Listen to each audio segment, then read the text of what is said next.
friends, family, and internet strangers. Stephanie here, and today we are making soup. When I was growing up, anytime we had ham or turkey, my grandmother would take the bones and make soup. Now, we've got Easter leftovers. I have ham, I have a ham bone. I am going to try and make my grandmother's split pea soup with ham. Oh, what? Bless you. Bless you. Bless you. It's hard to record when the dogs are here. But they're so cute though. What are you doing, Toby? What are you doing? What do you want, Annie?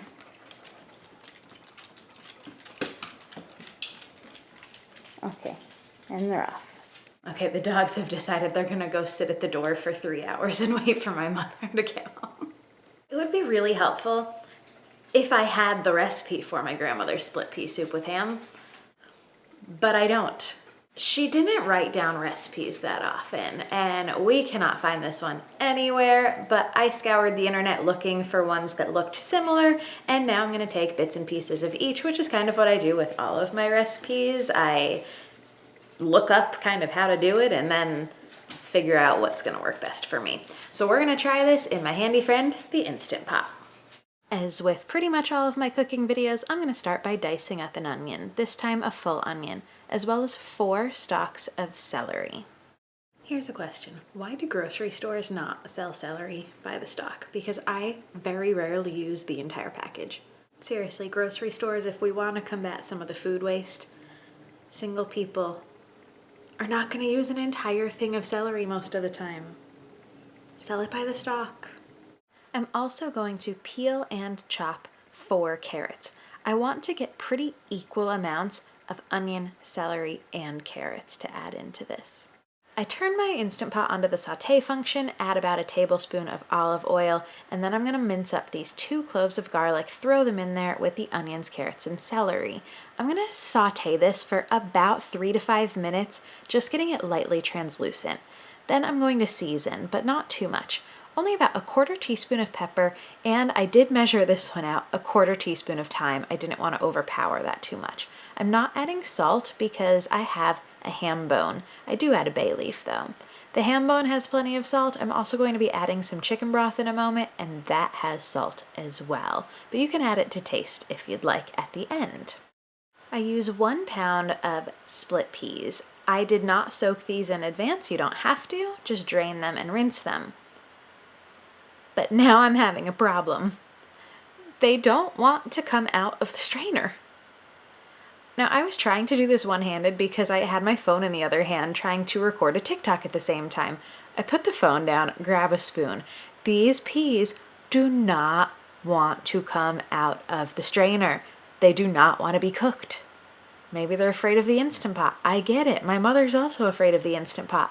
I try rinsing them again, and now they start to come out a little bit, but still, this is a struggle. Does anyone else have this problem when working with dried split peas?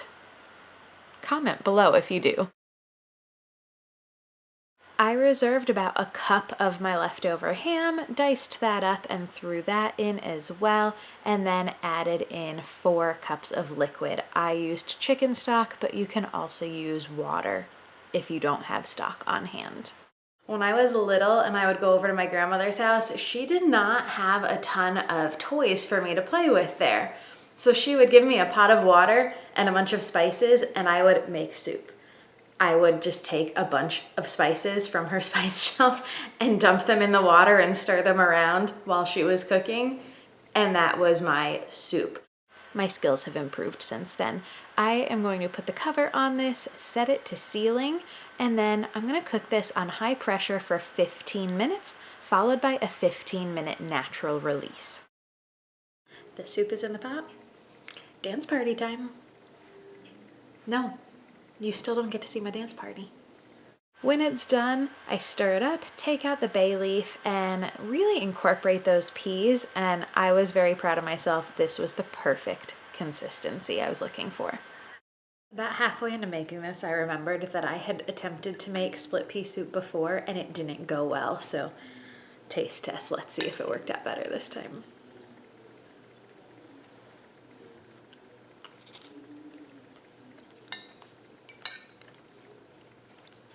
Much better. This is really good. Not exactly like my grandmother's, but pretty close.